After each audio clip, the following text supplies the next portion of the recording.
人型ナビ。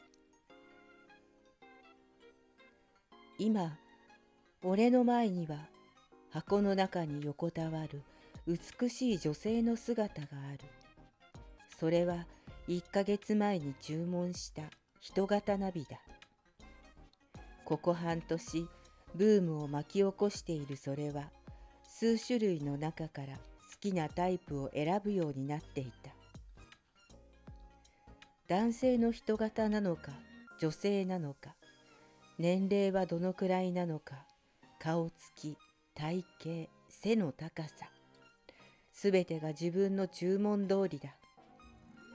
俺は添付の説明書に目を通し始めた。なるほど、宣伝の通り俺の好みに設定されているということか。購入時の説明では、細かいアンケートに記入すれば、その通りに設定してお客様のところにお届けしますということだった。つまりは電源を入れれば俺の好みの女性が息を吹き込まれるということだ。おっと、このまま電源を入れても裸じゃしょうがないよな。箱の中の女性ナビは裸の状態で届けられている。もちろんそれも説明されていた。故に契約時に洋服の購入も勧められたのだ。女性の洋服だけならまだしも、下着までとなるとさすがに買いに行くのもはばかられる。そこで俺はカタログの中から俺の好みの洋服を購入し、ナビが届くときに一緒に届くように頼んでおいた。俺は一緒に届けられた洋服の箱から真っ白なワンピースと真っ白な下着を取り出すと丁寧に着せにかかった。人形だと分かっていながらもどうしてか心拍数が上がる。指も震え、下着を履かせることも恥ずかしい。それでもなんとかすべてを着せ終わり、電源を入れるとナビはゆっくりと目を開けた。肩にかかる程度の髪の毛とぽってりと厚みのある唇。目は二重でパッチリと開かれている。まずは名前をつけてあげてくださいか。俺はじっくりとナビを見つめると、かつて付き合っていた女の名前を思い浮かべた。カエ。君はカエだよ。愛していたのにどうしても別れたいと言われ、別れることを了承しないわけにはいかなかった。別れの理由は最後まで教えてくれなかった。カエ、これからいろんなところにドライブに行こうね。彼女と行きたかった場所は多々ある。結局行けずに終わってしまったのだ。彼女がいなくなって他の女性と行こうとも思ったが、どうしてもその気にならなかった。彼女と別れてから次の恋を探すことができなかったのだ。しかし、カエに似たナビを手に入れたことで、これからはどこへ行くのも寂しくない。俺は人型ナビカエに向かってにっこりと微笑んだ。あの日から俺の日々が変わった。平日は次の休みはどこへ行こうかと地図を開き、休日の前にはガソリンを満タンにした。待ちに待った休日はカエを助手席に乗せてドライブを楽しんだ。最初は初期登録されていた単語を並べるだけで会話にすらならなかった。しかし学習機能が優れているせいか、話しかければかけるほど会話が成立していくようになった。おかげで仕事で疲れた俺の心はカエとの会話によって潤いを与えられた。あれほど毎日がつまらなかったのに、今では生きていることが楽しくて仕方がない。貝を買って正解だったよ。俺はよく貝にそう言う。購入するかどうかはかなり悩んだ。なぜならその金額は簡単に決められるような額ではなかったからだ。貝が届くまでは営業マンの口車に乗せられたのかもしれないと不安がつきまとっていた。万が一自分が思っているようなものでなかったら、その時は返品するんだと何度も自分に言い聞かせていた。しかしここにいる彼はもう手放すことなどできるはずのない素晴らしいパートナーになっていた。彼がいない生活なんて考えられない。俺はほこりで汚れた彼の体を温かいタオルで優しく拭き上げた。さすがに風呂に入れるわけにはいかないので、週末は必ず隅から隅まできれいに拭くのだ。またそれが俺の楽しみの一つになりだしていた。カエ、明日は休日だよ。どこへ行こうか。カエは嬉しそうに俺を見ていった。あなたとならどこでもいいです。なんともけなげなカエだ。実際の人間のカエは決してこんなことは言わなかった。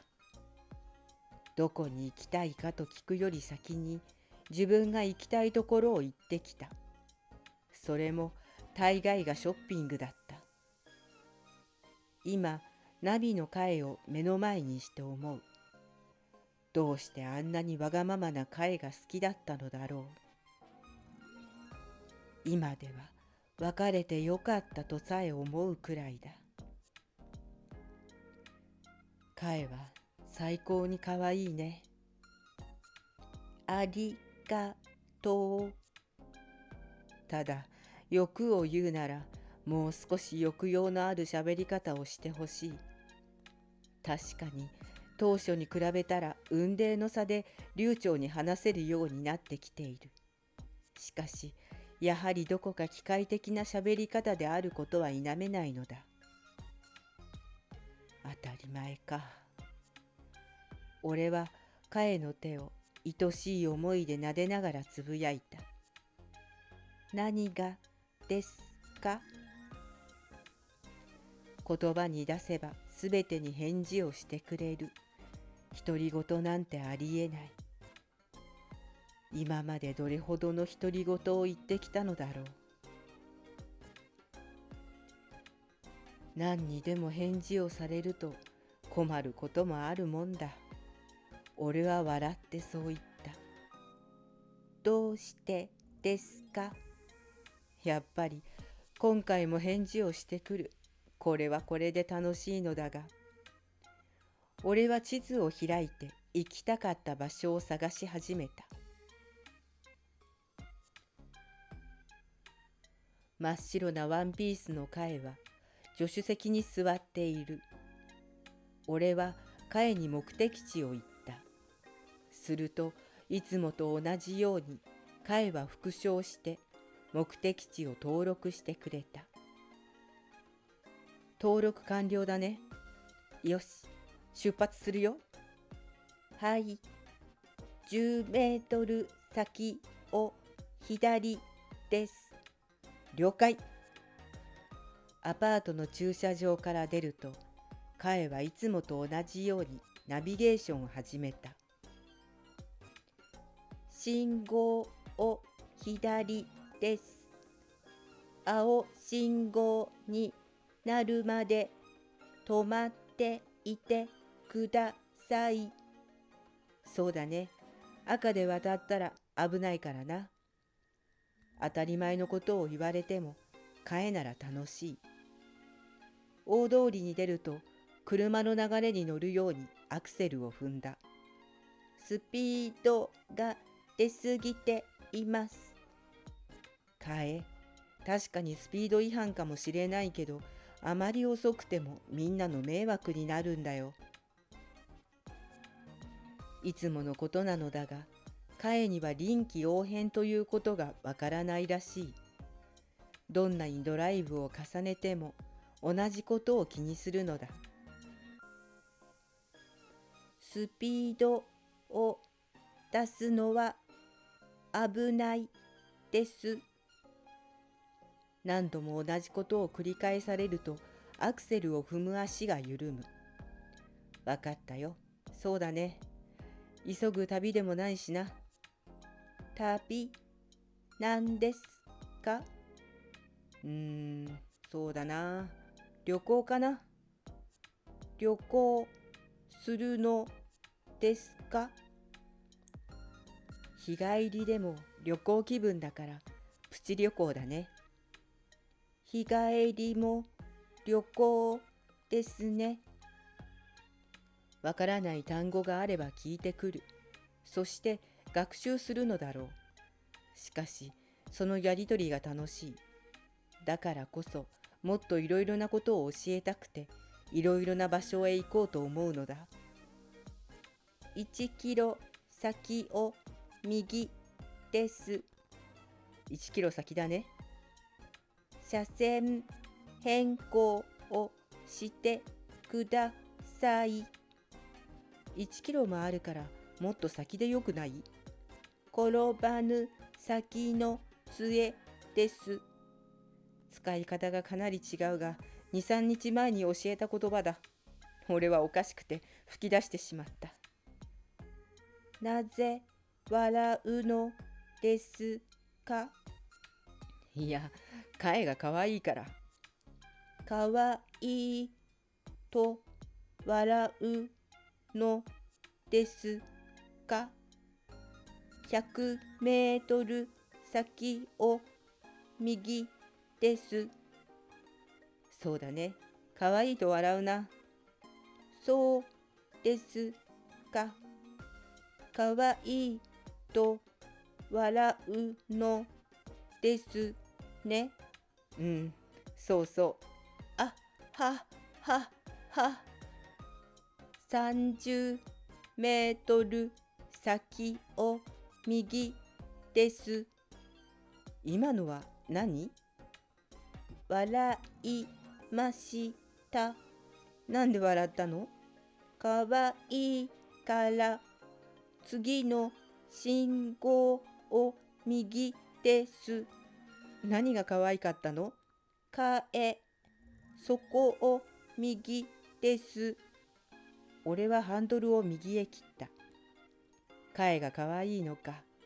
はい、かえは可愛い。笑うのです。こんな会話が永遠に続くのだ。楽しくないはずがない。ゆっくりと走り続け、目的地へと到着した頃には昼を回っていた。そばがおいしい土地らしく、あちこちにそば屋ののれんがかかっている。俺はかえとそば屋ののれんをくぐった。いつものことで人型ナビを連れて店に入ったところで珍しいこともない。俺の他にもナビを連れて食事をしている人は多々いるのだ。人型ナビが出る前は一人でドライブに行ったり、その先で食事をしたりするのもどことなく気恥ずかしかったり、周りが家族連れやカップルだったりすると面白くないという気持ちが湧いてきたものだ。ところが今の俺は全く周囲が気にならないのだ。それどころか、かえというナビと一緒にいる自分を誇らしくさえ思える。きっと他の人たちも同じ気持ちなのだろう。今日もそば屋に入ると、店内にはナビだとわかる人型が何体も席に座っていた。俺は店員に一人である旨を伝えると、席へと案内された。もちろん二人用のテーブルで俺の前にはかえがいる。俺は自分の食べたいものを注文すると、カエにそばというものについて説明を始めた。カエはそばという食べ物を記憶していった。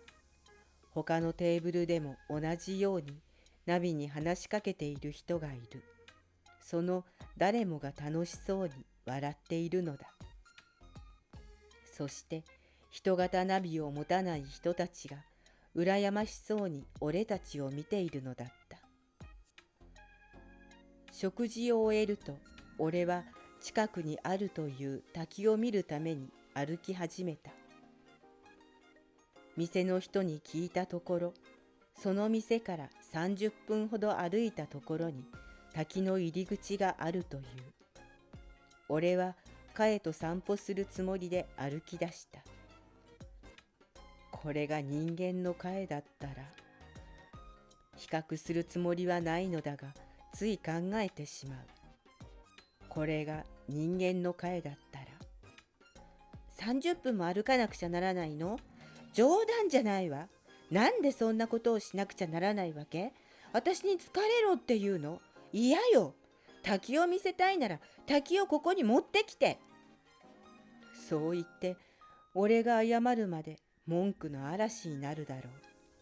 それでいてショッピングだと何時間でも歩き続けるのだ。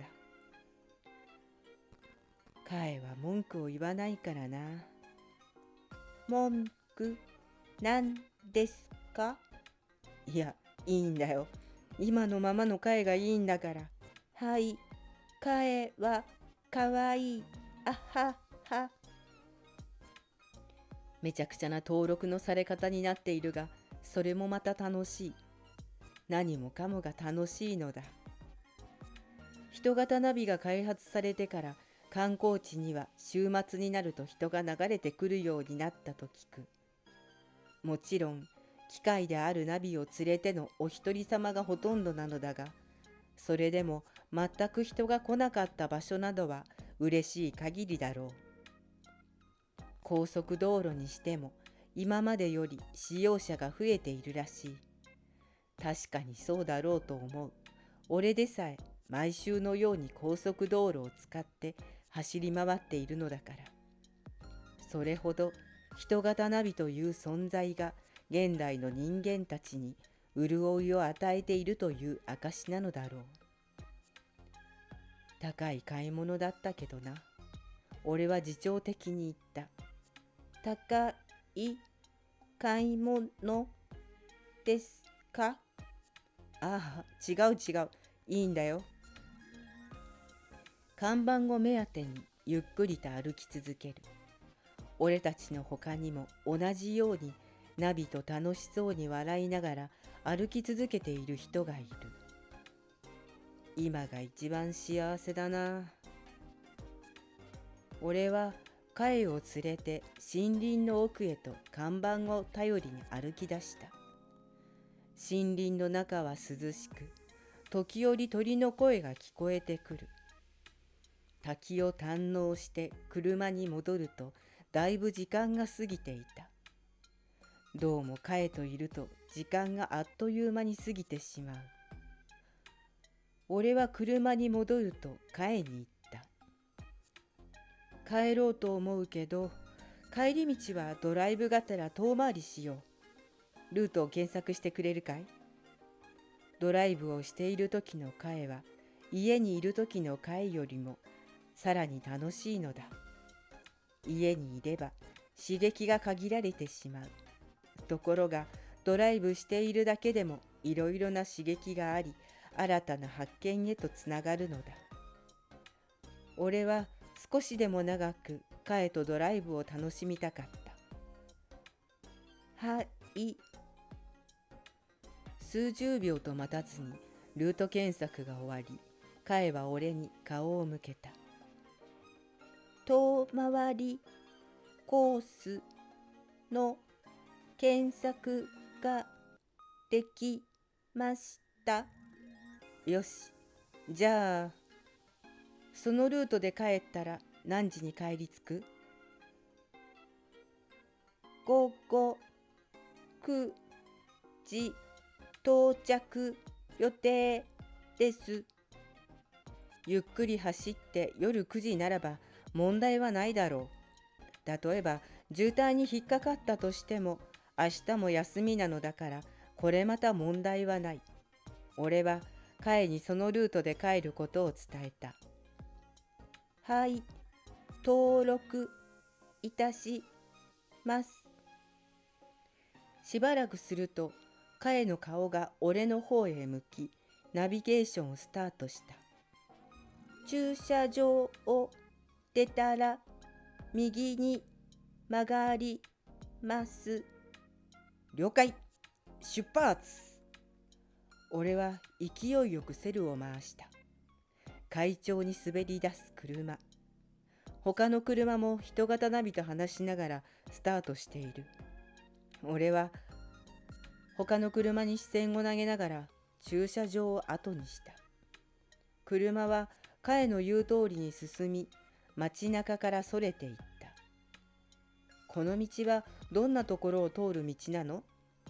だんだんと薄暗くなっていく。俺はライトをつけた。対向車が来る気配もない。山の側面に新しくできた道です。山と山の間の道です。へえ、そんな道ができたんだ。まだできたばかりですから対向車は少ないでしょう。この先10メートル先を左に曲がります。でも他のナビだってこの道を知っているだろうから対向車に合わないとは言い切れないだろう。確かにそのようですが、これは確率の問題です。次の信号を左です。彼は俺に話しかけるたびに俺の方を向く。決して俺から顔をそらしたままで話を進めることはなかった。左に折れ、右に折れ、何度も右左折を繰り返し、彼が行っていた道に差し掛かった頃には外は真っ暗になっていた。道はきれいに舗装され、確かに新しく作られたばかりなことが分かった。見通しがよく、対向車が来ない。カーブが頻発するが、先が見えない道ではないのだ。俺は一気にアクセルを踏んだ。真っ暗な道、ライトをアップにして加速する。スピードが出すぎています。大丈夫だよ。対向車が来ないんだから。それでも危ないですよ。300メートル先右に曲がります。大丈夫大丈夫。こんな道で危なかったら街中を走ることなんてできないよ。俺はさらにスピードを上げた。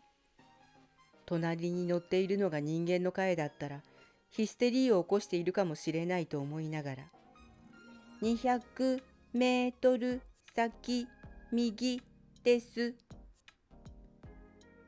ギリギリのところでシフトダウンしてハンドルを切る。いつもならこんな危ない運転はできないが、こんな素晴らしいほどの道路なのだ。少しぐらい荒い運転をしても大丈夫だろう。100メートル先右です。あと100メートル。俺はハンドルを握り直した。次の角 T 字路を右です。山あいを縫うように作られたこの道の終点は T 字路だと彼が言う。ならば直前で減速すれば軽く曲がれるはずだ。視線の先に見える信号は点滅を繰り返し注意を促している。しかしサーキットを思わせるような道を走ってきた俺には最悪の展開が待っているなど思いも及ばなかった。50メートル先 T 字路を右です。彼の案内が聞こえた。ちょうどその時だった。怪物のような真っ黒なトラックが現れたのは、そいつは暗闇の中から突如現れたように見えた。道路いっぱいに車体を膨らませて T 字路を入ってきたそいつは、俺の小さな車を認識していないのか、道路のど真ん中へと車体を滑らせ始めた。俺の方はさっきまでプライベートロードのように走っていただけに、怪物と同じコースを直進していた。このままではぶつかる。そう思った俺はブレーキに足をかけた。両腕を突っ張り、ハンドルを握りしめる。心の中では止まれと叫んでいたかもしれない。ハンドルを切れば山肌に叩きつけられる。山肌か怪物かの選択だ。俺はうわーという叫びとともに必死でブレーキを踏み続けるしかなかった。冷静な彼の声がこだまする。10メートル先 T 字路を右です。まるでスローモーションのように車体がやつに吸い寄せられ、吸い込まれるようにぶつかっていく。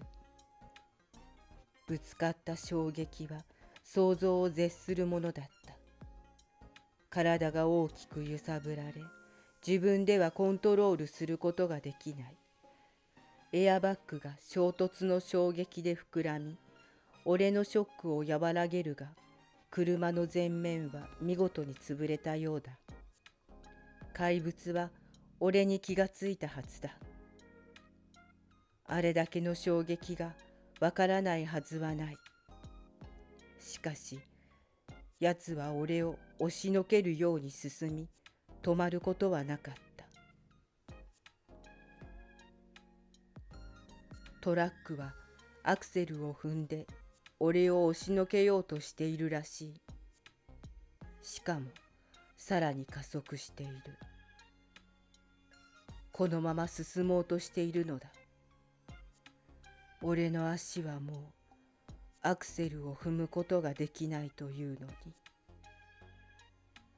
やつは俺を山肌に叩きつけるように跳ね飛ばすと、暗闇に姿を溶かすように消えていった。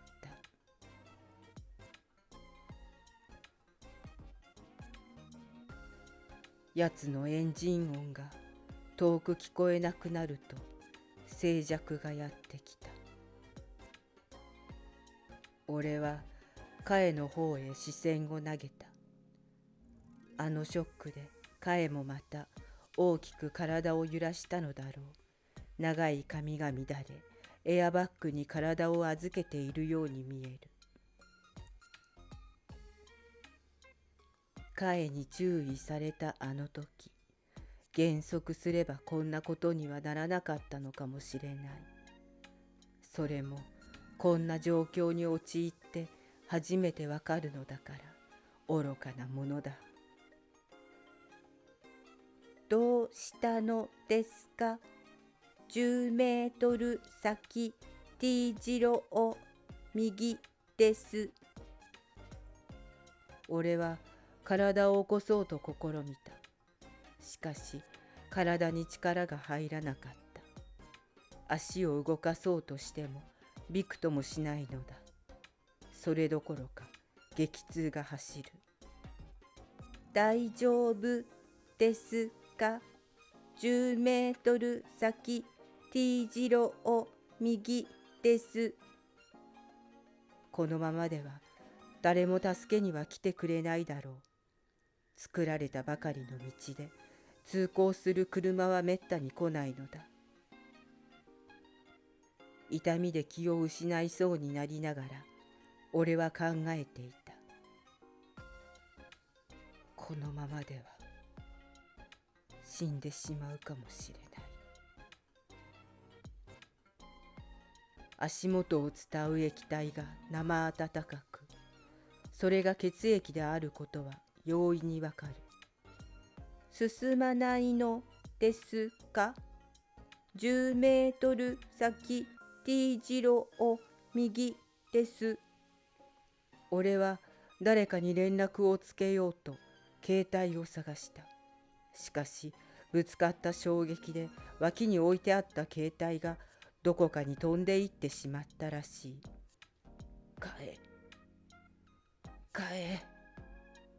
どうしましたか。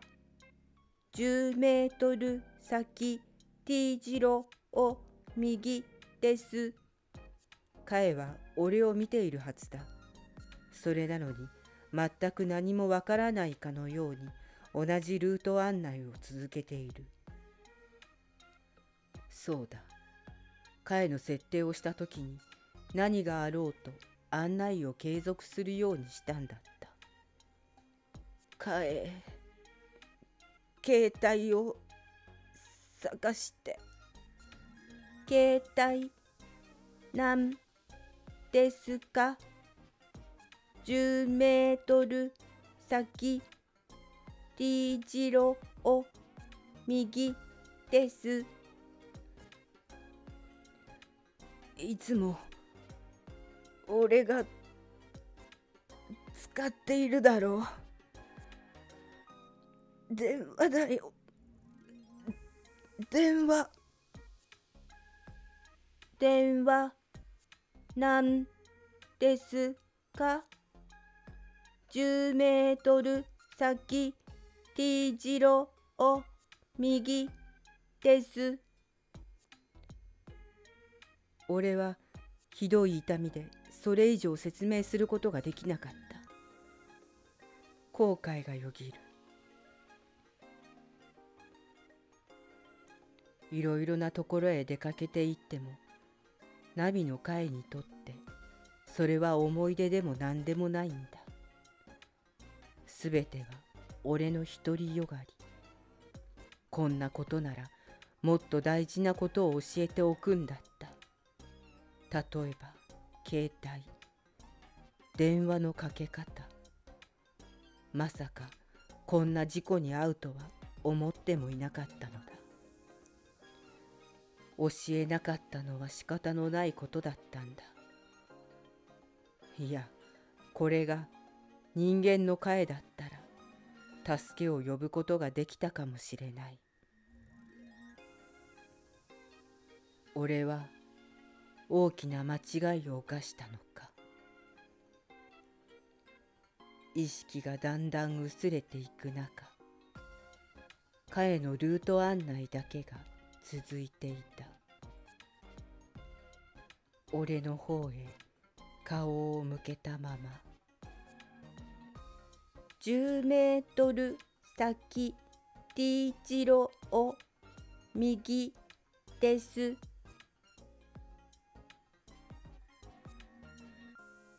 10メートル先 T 字路を右です。